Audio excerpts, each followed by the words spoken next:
तो हमने देखा कि एक कर्म कांड के बारे में बताया था आपको कि जो लोग फल के लिए कार्य करते हैं, स्वर्ग में जाने के लिए करते हैं, इंद्रिय तृप्ति करते हैं, लेकिन रेगुलेटेड इंद्रिय करते हैं।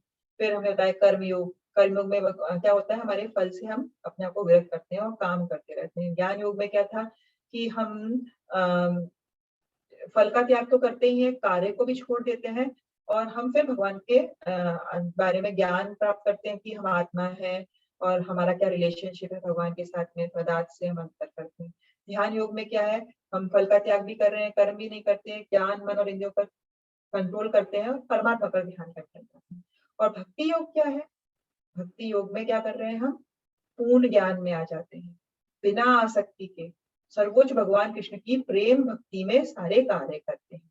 तो हम क्या करें, हम लोग फलदायी कार्य से भक्तिमय कार्य की तरफ बढ़ जाते हैं। पहले हम फल के लिए कार्य कर रहे थे, फिर हमने फल के रिजल्ट के बिना कार्य करने की कोशिश करी, निष्काम कर्म योग करी।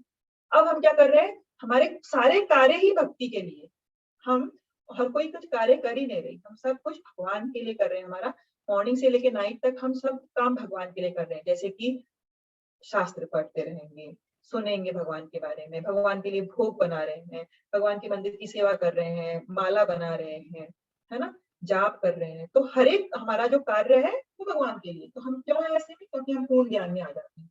तो इसीलिए भक्ति योग को सर्वश्रेष्ठ कहा गया है। ये माउंट एवरेस्ट की तरह है, बाकी सब तो स्मॉल स्मॉल चोटियां हैं और भक्ति योग सर्वोच्च है। ये सब हम सीढ़ियां कह सकते हैं, रास्ता एक ही है।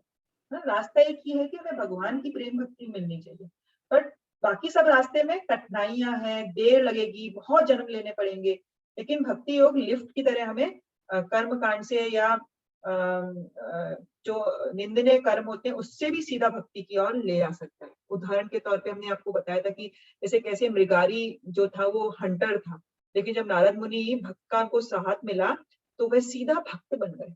तो इस प्रकार भी हो जाता है। तो भक्ति योग एक लिफ्ट की तरह कार्य करता है। ठीक है, अब इतना बताने के बाद कि भगवान की ज्ञान की क्या महिमा है और श्रवणम की क्या इंपॉर्टेंस है, अब भगवान अपनी शक्तियों का ज्ञान देना प्रारंभ करते हैं। भगवान बताते हैं कि मेरी शक्तियां क्या क्या।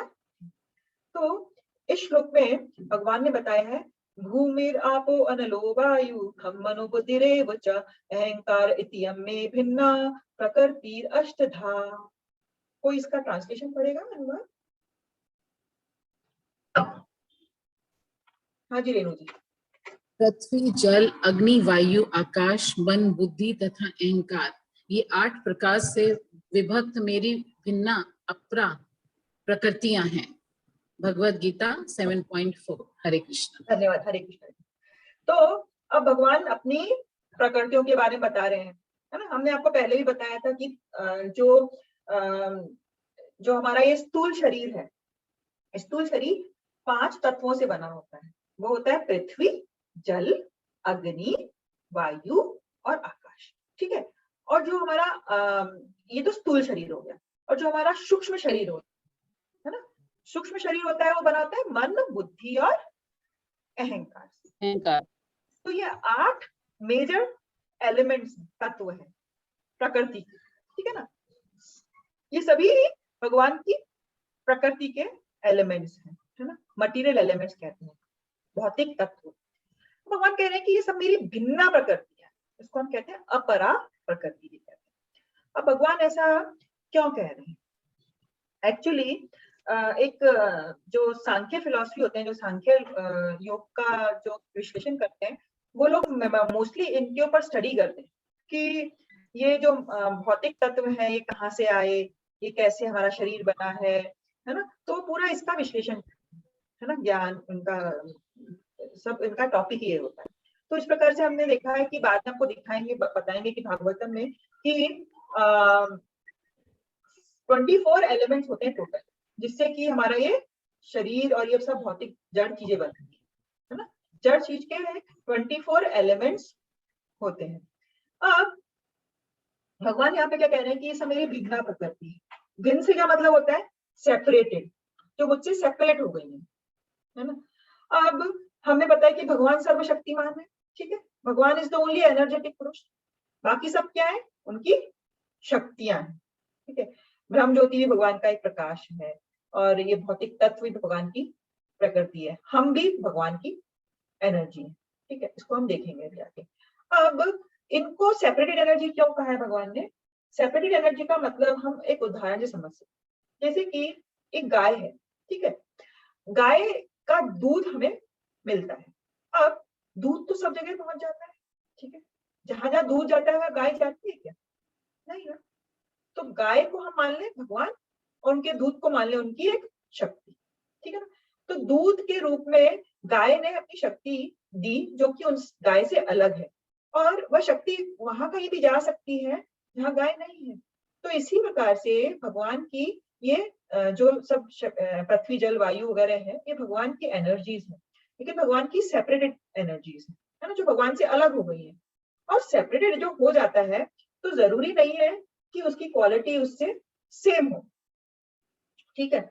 उदाहरण के तौर पर प्रभुपाद से एक बार किसी सुंदर लड़की ने पूछा, उनकी शिष्या थी, कि भगवान प्रभुपाद, अगर भगवान पूरी तरह से अच्छे हैं, भगवान इज ऑल गुड, तो फिर इस संसार में इतना गंदगी क्यों है, इतना पाप क्यों है ना।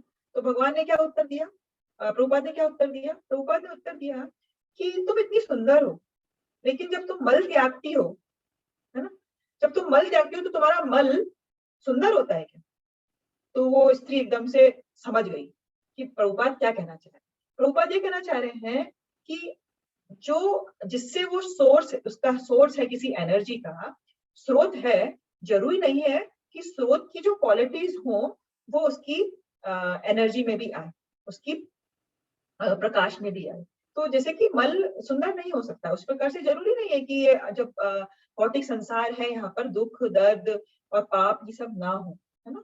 तो इस प्रकार से हम समझ सकते हैं कि ये सभी भगवान की भिन्न प्रकृति है।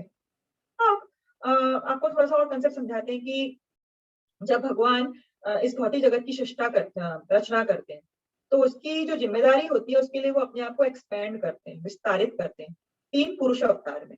पहले आपको बताया था हमने कि महाविष्णु होते हैं, गर्भोदय विष्णु होते हैं और शिवदशा विष्णु होते हैं। तो महाविष्णु जब मतलब सांस लेते हैं, तो उनके सांस लेने से उनके रोम छिद्रों से अनंत ब्रह्मांड उपस्थित होते हैं, और उन ब्रह्मांडों में फिर वह गर्भोदय विष्णु के रूप में जाते हैं। वहां से गर्भोदय विष्णु से ब्रह्मा जी की उत्पत्ति होती है, और ब्रह्मा जी सृष्टि की रचना करते हैं। और फिर भगवान इतने दयालु हैं कि वह हर एक जीव में और हर एक कण कण में परमात्मा के रूप में व्यास करते हैं, वो शिरोदक्ष विष्णु होते हैं। तो इस प्रकार से ये तीनों भगवान के पुरुष अवतार हैं, जो इस भौतिक प्रकृति के निर्माण के लिए उत्तरदायी होते हैं, ठीक है। तो इस प्रकार से हम थोड़ा बहुत भौतिक जगत के बारे में जानते हैं। अब भगवान नेक्स्ट श्लोक में क्या कहते हैं? नेक्स्ट श्लोक में कहते हैं कि इसके अतिरिक्त मेरी एक अन्य पराशक्ति भी है, जो उन जीवों से युक्त है जो इस भौतिक अपरा प्रकृति के साधनों का विदुमन करते हैं। अपरेयमितस्त्व अन्वम प्रकृतिम विद्धि में पराम जीव भूताम महाभावो येदम धार्यते जगत। भगवान कह रहे हैं कि ये तो मेरी सेपरेटेड एनर्जी बता दी मैंने, लेकिन अब मेरी एक पराशक्ति भी है। वो तो अपराशक्ति थी, ये पराशक्ति है। पराशक्ति मतलब हम सभी सारे जीव, जो 84 करोड़ योनियां हैं अलग अलग, चाहे वह पशु पक्षी पेड़ की योनि हो, कोई भी जीव हो, उन सभी शक्तियों को भगवान कह रहे हैं पराशक्ति। क्यों कह रहे हैं? क्योंकि उन सभी में आत्मा है, ठीक है।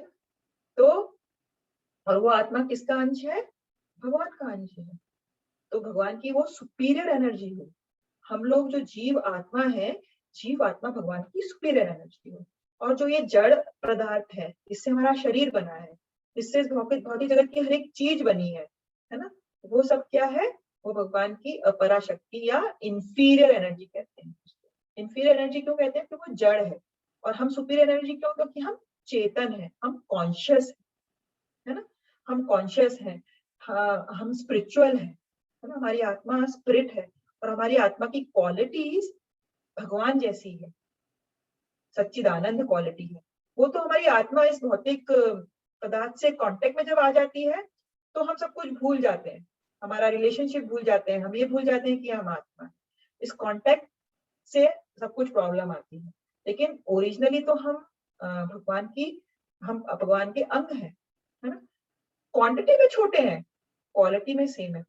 इसको हमने पहले भी समझाया आपको। जैसे समुद्र विशाल है, ठीक है ना, लेकिन समुद्र की एक बूंद भी हम टेस्ट करेंगे तो हमें पता चल जाएगा कि पूरे समुद्र का क्या टेस्ट है, क्योंकि उस जल की बूंद का टेस्ट, क्वालिटी जो है उसकी टेस्ट, वो समुद्र से मिलती जुलती है ना? उसकी क्वांटिटी बहुत कम है, वो एक बूंद है और सागर विशाल है। उसी प्रकार से हम एक अंश है, भगवान पूर्ण है, भगवान is complete, we are part and parcel of Krishna, ठीक है ना। और हम क्या कर रहे हैं, हम इस भौतिक जगत के साधनों का विध्वंस कर रहे हैं, मतलब उनका मिसयूज कर रहे हैं। जब भगवान ने हमें इस भौतिक जगत में डाल दिया तो अब जीवात्मा क्या सोचती है, अपने आप को सोचने लगती है कि मैं कंट्रोलर हूँ। वो अपने आप को कंट्रोलर मानने जा जाती है, वो अपने आप को डूअर मानने लग जाती है कि मैं ही करता हूँ और मैं ही सब चीज को कंट्रोल करूंगी, है ना। हम छोटे छोटे फील्ड में अपने आप को कंट्रोलर मानते हैं, जैसे कि हम गृहस्थी में हम हाउस वाइफ हैं, हम सोचते हैं कि मैं इस पूरे घर की कंट्रोल कर रही हूँ, मैं अपने बच्चों को कंट्रोल कर सकती हूँ, मैं अपने हस्बैंड को कंट्रोल कर सकती हूँ, मेरे बिना इस घर में एक पत्ता भी नहीं हिल सकता। ऐसा हमारी मेंटेलिटी होती है। क्यों? क्योंकि हम छोटी छोटी फील्ड्स में अपने आप को कंट्रोलर मानने जाते हैं, अपने आप को डूअर मानने लग जाते हैं। और वही टेंडेंसी क्या होती है, वो होती है हमारा झूठा अहंकार, जिसे हम कहते हैं ईगो हमारे, है ना। जहाँ हम भूल चुके हैं कि हम भगवान के अंश हैं और हमारा जो मेन से कार्य है वो है जीवे स्वरूप को नित्य कृष्णदास, भगवान की सेवा करें। वो विस्मरण, वो भूलना ही हमें यहाँ पर इस बंधन में जकड़े हुए हैं। जब हमें वो हमारा रियल रोल पता चल जाएगा इस अध्ययन से, श्रवणम से, तो हम भगवान के साथ अपना संबंध वापस स्थापित कर पाएंगे। और फिर भगवान तो हमारे लिए वहां वेट कर रहे हैं ईगरली, है ना। तो भगवान अपने भक्त को फिर अपने पास बुला लेंगे और वहां फिर हमारा ये भौतिक शरीर नहीं होगा, हमारा आध्यात्मिक शरीर होगा, क्योंकि भगवान का भी शरीर आध्यात्मिक होता है। और वहां हम अपनी इंडिविजुअलिटी को मेंटेन करेंगे और भगवान की अनंत काल तक इटर्नली हम वहां पे भगवान की सेवा कर सकते हैं। तो इस प्रकार से हम इस भौतिक प्रकृति के साधनों का मिसयूज करना, विध्वंस करना बंद करना चाहिए, अपने फायदे के लिए यूज नहीं करना चाहिए। तो हमने अभी तक आपको क्या समझाया कि देही और देह, तो देही कौन है, ये आत्मा, ठीक है, वो हो गई भगवान की पराशक्ति, सुपीरियर एनर्जी, ठीक है। और जो देह हो गई, देह क्या है, उसमें दो चीजें आती है, देह में सूक्ष्म शरीर और स्थूल शरीर। सूक्ष्म शरीर हमारा किससे बना है, मन बुद्धि अहंकार से, और स्थूल शरीर हमारा किससे बना है, धरती, पानी, आग, वायु और आकाश, वायु, है ना। धरती, पानी, आग, वायु और आकाश, ये 5 मेजर एलिमेंट्स होते हैं। हम लोगों को पता ही है ना, जब आयुर्वेदा में हम जाते हैं तो वो लोग कहते हैं कि तुम्हारे कोई भी बीमारी का, वो कहते हैं कि तुम्हारी एयर डिस्टर्ब हो गई है अंदर, है ना। और जब हमें कुछ इंडाइजेशन प्रॉब्लम होती है तो कह रहे हैं कि तुम्हारे पेट में कुछ आग की कमी हो गई है ना, इसलिए तुम लोग अच्छे से पाचन नहीं कर पा रहे हो। तो हर चीज में आग, वायु, पानी, पानी हमें पता है कितना जरूरत है, हमारा शरीर ही पानी से बना हुआ है। और धरती मतलब मिट्टी, जो एलिमेंट्स होते हैं, सारे सूक्ष्म तत्व होते हैं, है ना। और हमें पता है कि हमारा शरीर इन्हीं से बना हुआ है ना? तो इसीलिए इनको हम कहते हैं स्थूल शरीर। जब हम मर जाते हैं और हमारी बॉडी को जला दिया जाता है तो क्या कहते हैं कि मिट्टी से आया था, मिट्टी में ही मिल गया। क्यों कहते हैं ऐसे, वो सिर्फ शरीर के लिए कहते हैं।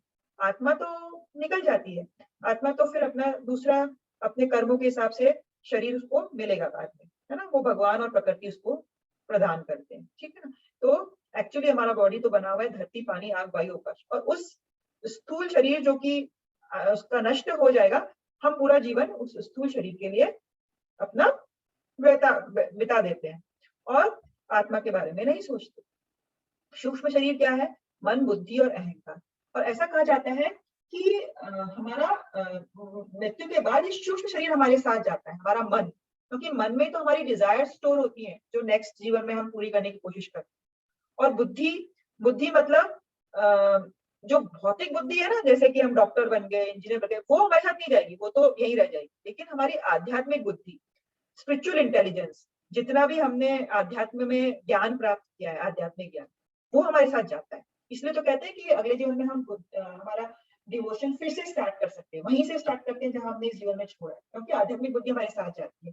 इसी प्रकार से हमारा अहंकार, झूठा अहंकार मतलब हमारी आइडेंटिटी है ना, तो वो हमारे साथ चली जाती है। तो कहते हैं कि मृत्यु के बाद सूक्ष्म शरीर साथ नहीं छोड़ता, लेकिन स्थूल शरीर हम यहीं पर छोड़ जाते हैं। ठीक है, अब भगवान अगले श्लोक में बताते हैं कि सारे प्राणियों का उद्गम इन दोनों शक्तियों से ही है ना, और इस जगत में जो कुछ भी भौतिक तथा आध्यात्मिक है उसकी उत्पत्ति तथा प्रलय का कारण मैं ही हूँ। कृष्ण कहते हैं मैं ही निर्माता हूँ, मैं ही पालन करता हूँ और मैं ही संहारक भी हूँ। इसका क्या अर्थ हुआ? इसका ये अर्थ हुआ कि भगवान ने अभी अपनी आध्यात्मिक प्रकृति बताया, भौतिक प्रकृति बताया है ना, अपरा प्रकृति और परा प्रकृति बताया। भगवान कह रहे हैं कि ये सभी शक्तियां मुझसे उद्भूत है ना, इनका सबका उद्गम मैं ही स्रोत हूँ। और भगवान कह रहे हैं कि जो भी तुम इस जगत में देखते हो, इस आध्यात्मिक मतलब भौतिक जगत में देखते हो, उसको तुम इन दोनों का मिश्रण ही मानो, भौतिक और आध्यात्मिक चीजों का मिश्रण मानो। इसको हम कैसे समझ सकते हैं कि जैसे कि हमारा शरीर तो हमें समझ में आ गया, ठीक है ना, हमारा शरीर तो दोनों है ही, मिक्सचर है ही ना, बॉडी जो है वो तो भौतिक है और जो आत्मा है वो आध्यात्मिक है, तो हम मिक्सचर हो गए। अब हम देखते हैं किसी डॉल को या किसी बिल्डिंग को, ठीक है, और हम देखते हैं भगवान को। भगवान तो पूर्णतः आध्यात्मिक है, भगवान में कुछ भी भौतिक है। अब हमने एक कंप्यूटर है, जैसे इस लैपटॉप को हम देखें तो लैपटॉप तो जड़ पदार्थों से बना है, इसमें चेतना नहीं है ना, चेतना तो हम लोगों में हम चेतन कहते हैं, अपने आप को कॉन्शियस कहते हैं। अब लैपटॉप में चेतना तो नहीं है, बिल्डिंग में भी चेतना नहीं है, किसी गुड़िया में भी चेतना नहीं, तो वो कैसे मिक्सचर हो सकता है भगवान का मतलब आत्मा और आध्यात्मिक और भौतिक का? उसको हम दो तरीके से समझ सकते हैं। एक तो कि कोई भी चीज जैसे जो बिल्डिंग बनाते हैं तो क्या होता है, मिट्टी होती है, सीमेंट होता है और ईंटें होती है ना, अगर वो ऐसे पड़ी रहे तो बिल्डिंग बन जाएगी क्या? उनको एकत्रित करके जब इकट्ठा किया जाएगा और मिस्त्री और बेलदार काम करेंगे तभी तो बिल्डिंग खड़ी होगी। तो एक्चुअली हम देखा जाएगा कि कोई भौतिक चीज बनाने के लिए भी पीछे किसकी चेतना चाहिए? किसी व्यक्ति की चेतना चाहिए। अगर हम उस बिल्डिंग को नहीं बनाए तो वो बिल्डिंग नहीं बनेगी, वो मैनिफेस्ट नहीं होगी, ठीक है ना, वो मैनिफेस्ट नहीं होगी। तो उस तरीके से हम देख सकते हैं कि उसके पीछे बनने के पीछे भी एक आत्मा ने कार्य किया है, व्यक्तियों ने कार्य किया है, तभी वो बिल्डिंग बन सकी है, कंप्यूटर बन चुका है या डॉल बन सकी है ना। तो और इसको दूसरे तरीके से हम कैसे देख सकते हैं कि पूरे आध्यात्मिक जगत के भौतिक जगत के कण कण में भगवान विस्तारित होते हैं क्षीरोदक्षाई विष्णु के रूप में। और भगवान क्या है? भगवान तो स्प्रिट है। तो हम सोच सकते हैं कि एवरी एटम मतलब भौतिक जगत की हर एक जड़ चीज में भी परमात्मा परवेट करते हैं, अपने आप को उसमें मतलब इन्फ्यूज कर देते हैं एक तरह से, है ना, उसमें वो विद्यमान रहते हैं हर एक कण कण में। उसका ये मतलब हुआ, तो फिर वो हर कण कण भी तो फिर स्पिरिचुअल और मटेरियल दोनों हो गया। तो भगवान इसमें यही समझाना चाहते हैं कि हर एक चीज में मेरी दोनों शक्तियां हैं, ठीक है, भौतिक तथा आध्यात्मिक। तो अब इसका एक उदाहरण समझाते हैं भगवान अगले श्लोक में। ये बहुत इंपॉर्टेंट श्लोक है कि कैसे भगवान पालन करता है और परम पुरुष है। मत्त परतरम नान्यत् किंचित अस्ति धनंजय मयि सर्वम इदं प्रोतम सूत्रे मणिगणा इव। हे धनंजय, मुझसे श्रेष्ठ कोई सत्य नहीं। जिस प्रकार मोती धागे में गुथे रहते हैं उसी प्रकार सब कुछ मुझ पर ही आश्रित है। There is no truth superior to me. Everything rests upon me as pearls are strung on a thread. अब भगवान इसी चीज को एक उदाहरण से समझा रहे हैं। किस उदाहरण से समझा रहे हैं? जैसे कि एक मोती की माला है, ठीक है ना, हमारे गले में भी एक कंठी माला है। अब मोती अलग अलग रखे हैं, जब तक हम उसको धागे में नहीं पुरोएंगे वो माला बन सकती है, उसका कोई उपयोग है नहीं है। तो भगवान क्या कह रहे हैं कि वो धागा मैं हूँ, वह आधार मैं हूँ जिस पर कि ये पूरा जगत आश्रित है। Everything is dependent on me, I am the basis of everything. तो सब कुछ मुझ पर आश्रित है उस धागे के समान। वो धागा दिखाई नहीं देता, इसी प्रकार से भगवान हमें दिखाई नहीं देते, लेकिन इस भौतिक जगत में आध्यात्मिक जगत जो भी कुछ चल रहा है वो भगवान के नियंत्रण में है। भगवान इज द सुप्रीम कंट्रोलर, वो परम पुरुष है ना, सुप्रीम सैंक्शनर है। जब तक वो किसी चीज को सैंक्शन नहीं करते तब तक यहाँ पर एक पत्ता भी नहीं हिल सकता। इसीलिए भगवान कह रहे हैं कि मुझसे श्रेष्ठ कोई भी सत्य नहीं है, मैं सर्वश्रेष्ठ सत्य हूँ, पूर्ण सत्य हूँ। जो लोग ब्रह्मन रियलाइजेशन करते हैं वो ब्रह्मन तक ही रह जाते हैं, ब्रह्म ज्योति तक। जो लोग परमात्मा का रियलाइजेशन करते हैं वो परमात्मा तक ही अपने आप को सीमित करते हैं, लेकिन वो भगवान को रियलाइज नहीं कर पाते, जो कि सबसे श्रेष्ठ सत्य है। अब भगवान अगले श्लोक में 8 से 11 में ये बताएंगे कि भगवान ठीक है, सबके स्रोत हैं, सबके पालन करता है ना, लेकिन भगवान ये कहते हैं कि अब सब कुछ मुझसे आया है, मैं कारणों, सभी कारणों का कारण हूँ, मैं रीजन हूँ। भगवान कहते हैं लेकिन मैं सभी चीजों का सार भी हूँ। मैं, भगवान कहते हैं मैं सभी चीजों का सार भी हूँ, मैं सर्वव्यापी हूँ, हर जगह मौजूद हूँ, हर चीज में मौजूद हूँ। भगवान के बारे में हम कहते हैं कि भगवान सर्वशक्तिमान है। क्यों? क्योंकि भगवान ने गोवर्धन पर्वत उठाया था। हम लोग तो अपनी उंगली पे किताब को भी बैलेंस नहीं कर पाते, है ना। भगवान सर्वशक्तिमान है। भगवान सर्वभूत है, मतलब भगवान सबकी कण कण में मौजूद है परमात्मा के रूप में। इसलिए वो कहते हैं कि वह ओमनी प्रेजेंट है, सर्वभूत है। फिर कहते हैं सर्वज्ञानी। भगवान ओमनीसिएंट है। ओमनीसिएंट मतलब वह पूर्ण ज्ञाता है, उनसे बड़ा कोई ज्ञाता नहीं है। उन्होंने ही भगवत गीता का ज्ञान सूर्यदेव वासवान को दिया था, तो भगवान से बड़ा कोई ज्ञाता नहीं। तो भगवान सर्वज्ञानी, तो भगवान की एक क्वालिटीज है। अब भगवान हम बताएंगे कि भगवान हर चीज के कैसे सार भी है। ठीक है, भगवान 8 से 11 में क्या कह रहे हैं? 8 से 11 के श्लोक है। इसमें कहते हैं भगवान, रसोहम अपसु कौन्तेय प्रभास्मि शशिशूरयो प्रणव सर्ववेदेषु शब्दखे पौरुषुम्निषु पुण्यो गंध पृथिव्यां च तेजश्चास्मि वासो जीवनम सर्वभूतेषु। मैं जल का स्वाद हूँ, मैं सूर्य तथा चंद्रमा का प्रकाश हूँ, मैं वैदिक मंत्रों में ओंकार हूँ, मैं आकाश में ध्वनि हूँ, मनुष्यों में सामर्थ्य हूँ, पृथ्वी की सुगंध हूँ, अग्नि की ऊष्मा हूँ, समस्त जीवों का जीवन। फिर आगे क्या बोलते हैं? तपस्वियों का तप हूँ, समस्त जीवों का आदि बीज हूँ, बुद्धिमानों की बुद्धि हूँ, समस्त तेजस्वी पुरुषों का तेज हूँ, बलवानों का कामनाओं तथा इच्छा से रहित बल हूँ, काम हूँ जो धर्म के विरुद्ध नहीं है। तो ये 8 से 11 में भगवान ने अपनी ये बताया कि भगवान कैसे हर चीज के सार हैं और भगवान कैसे हर चीज में मौजूद है। हम आपको इनको ब्यूटीफुल पिक्चर से समझाने की कोशिश करेंगे। भगवान सबसे पहले क्या कह रहे हैं? मैं जल का स्वाद हूं। अब आप जानते हैं ना कि लोग कहेंगे कि जल में तो कोई स्वाद ही नहीं होता, है ना।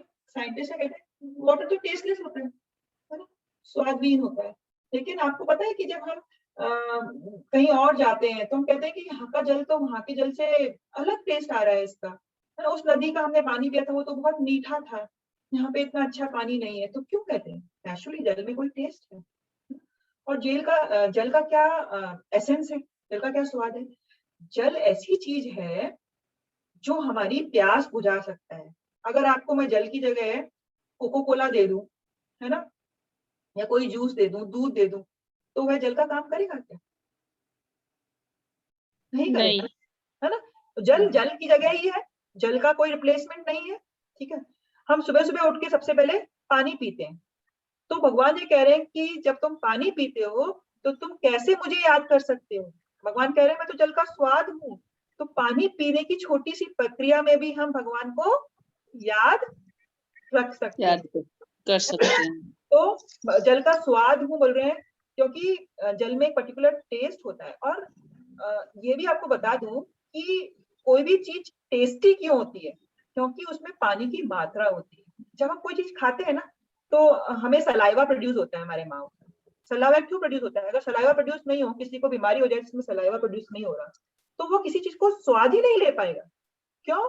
क्योंकि सलाइवा में पानी होता है ज्यादातर पानी होता है, और उस पानी के मिक्स के वजह से हम किसी चीज को टेस्ट कर पाते हैं।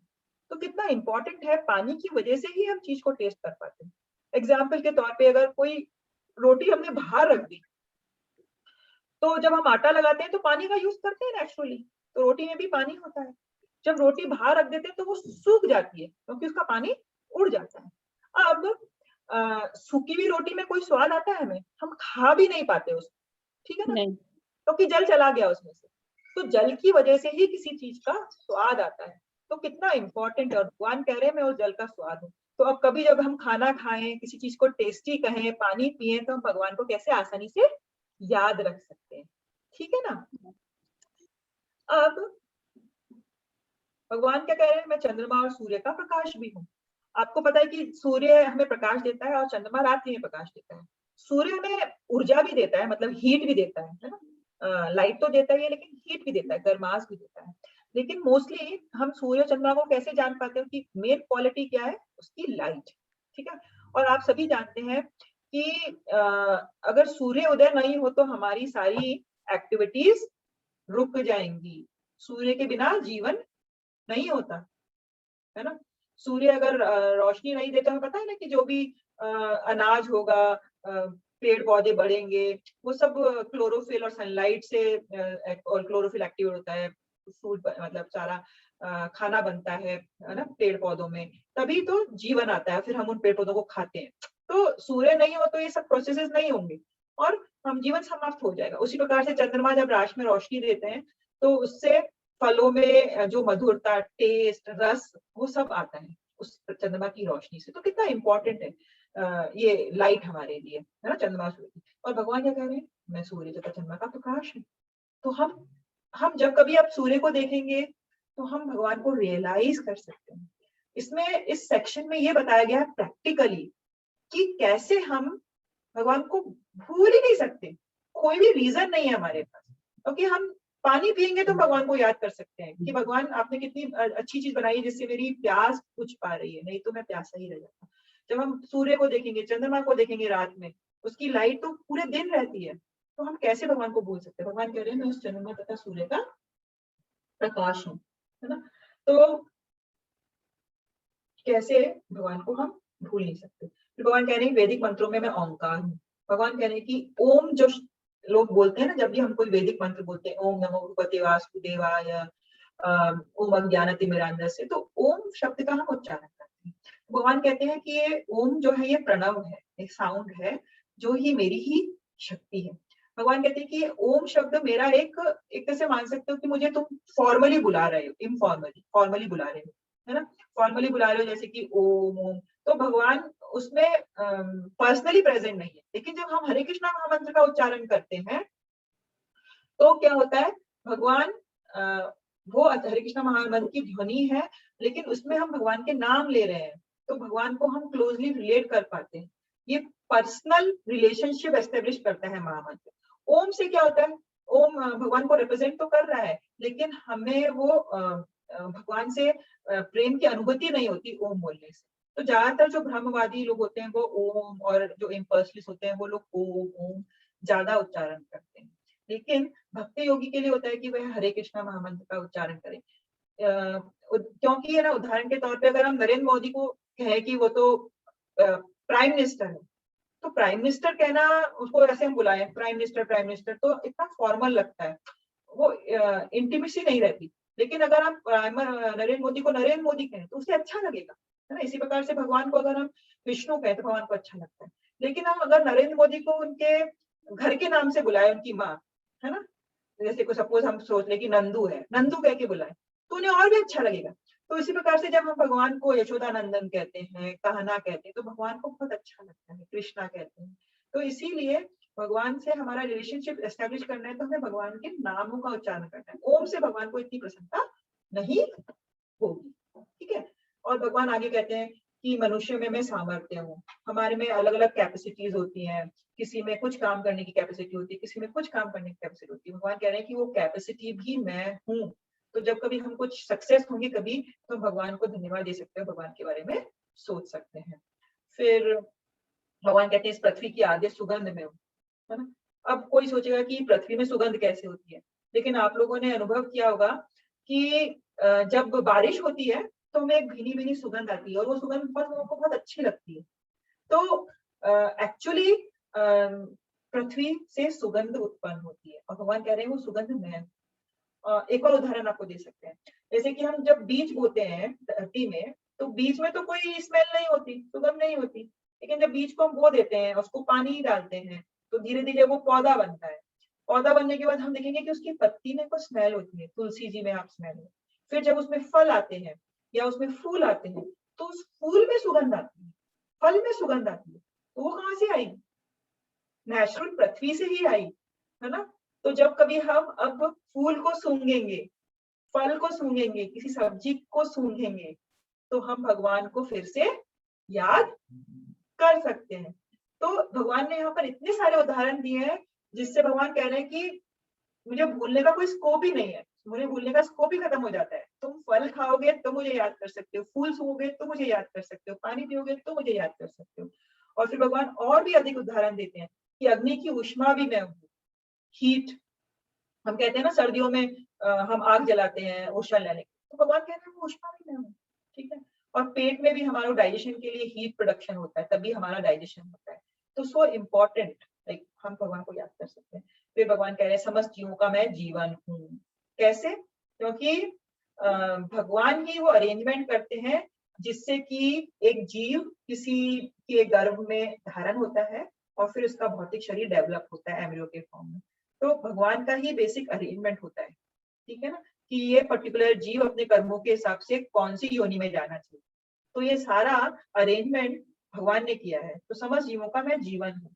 मटेरियल साइंस कह सकती है कि लाइफ कम्स फ्रॉम मैटर, है ना, ऐसे कहते हैं वो लोग कि जीवन तो भौतिक पदार्थों से आया है। नहीं, भगवान कहते हैं मैं ही इसके पीछे रीजन हूँ, समस्त जीवों का जीवन भी मैं हूँ, तपस्वियों का तप मैं हूँ।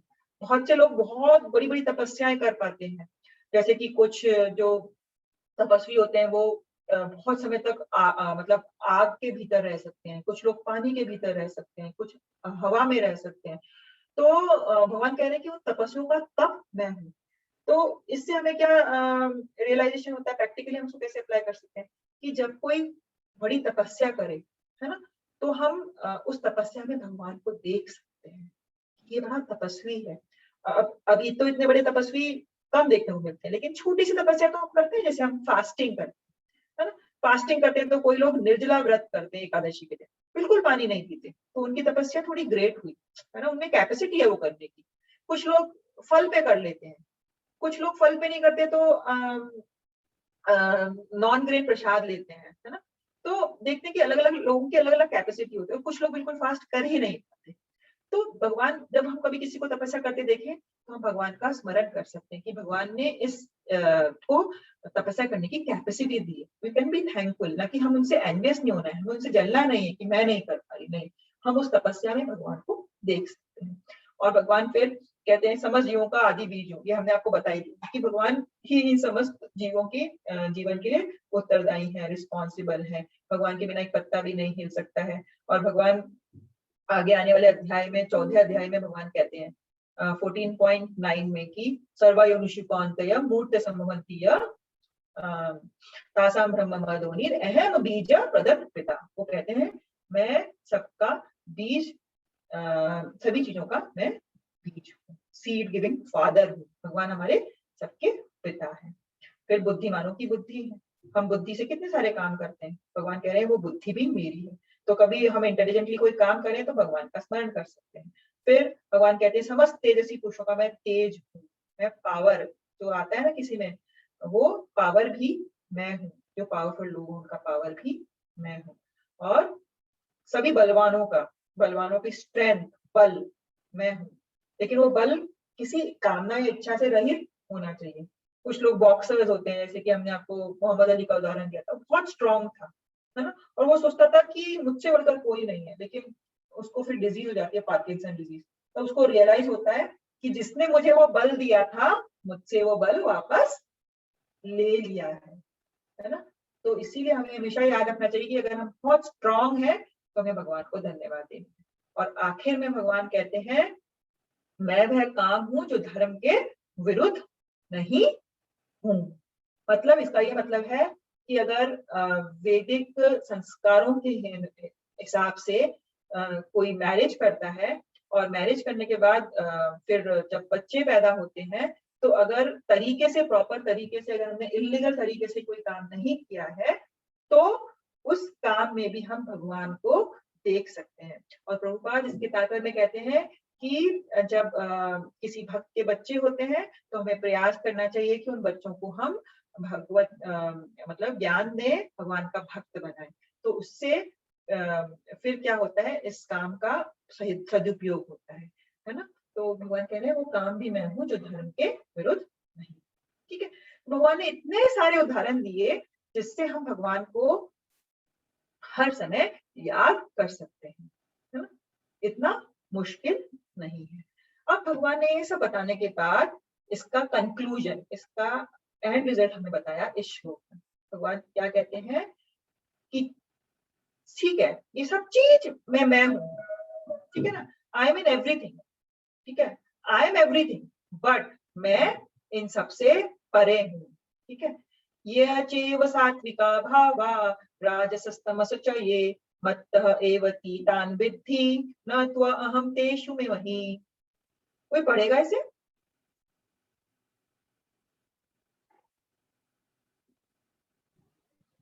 तुम जान लो कि मेरी शक्ति द्वारा सारे गुण प्रकट होते हैं, चाहे वे सतोगुण हो, रजोगुण हो या तमोगुण हो। एक प्रकार मैं सब कुछ हूँ, किंतु हूँ स्वतंत्र। मैं प्रकृति के गुणों के अधीन नहीं हूँ, अपितु वे मेरे अधीन हैं। भगवद गीता 7:12। Thank you Uma ji. तो भगवान कह रहे हैं कि ये भौतिक शक्तियां सब मेरी हैं और ये सारी भौतिक शक्तियां 3 गुणों के अंतर्गत आती है ना। 3 गुण होते हैं, रजोगुण, सतोगुण, तमोगुण। हम कोई भी एक्टिविटी करते हैं, कोई भी क्रिया करते हैं, वो इन तीनों गुणों के से इफेक्टेड होती है, ठीक है। तो भगवान ने कह रहे हैं ये सारे गुण मेरे कंट्रोल में है, क्योंकि प्रकृति मेरे कंट्रोल में है। देवी हईशा गुणमयी मम माया दुरत्या, और ये बहुत दुरत्या मेरी शक्ति है ना, और इससे पार पाना भी मुश्किल होता है क्योंकि मैं इससे परे हूँ, ठीक है ना, और तुम इसके बंधन में हो।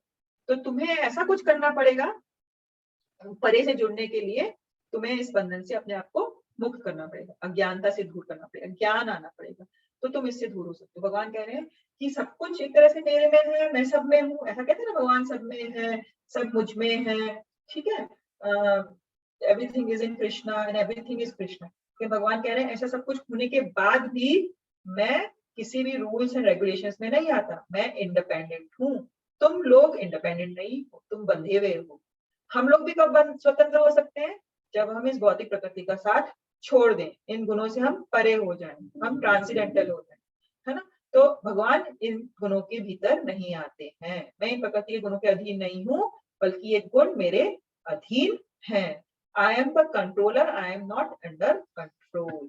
तो हमें इस परे, जो भगवान परे हैं, वहां तक पहुंचने का अपना लक्ष्य बनाना चाहिए, ठीक है। तो अब आज का ये आखिरी स्लाइड है, इसमें भगवान क्या कह रहे हैं कि कृष्ण के बारे में ज्ञान, कृष्ण के प्रति समर्पण क्यों लेना। हमें इतना सारा ज्ञान हुआ भगवान के बारे में आज, है ना, तो उसका कुछ रिजल्ट तो होना चाहिए, नहीं तो इस ज्ञान का कोई फायदा नहीं हुआ, इस पढ़ाई का कोई फायदा नहीं हुआ। तो इस पढ़ाई से क्या फायदा होना चाहिए कि हमें भगवान के प्रति सरेंडर होना चाहिए, ठीक है ना।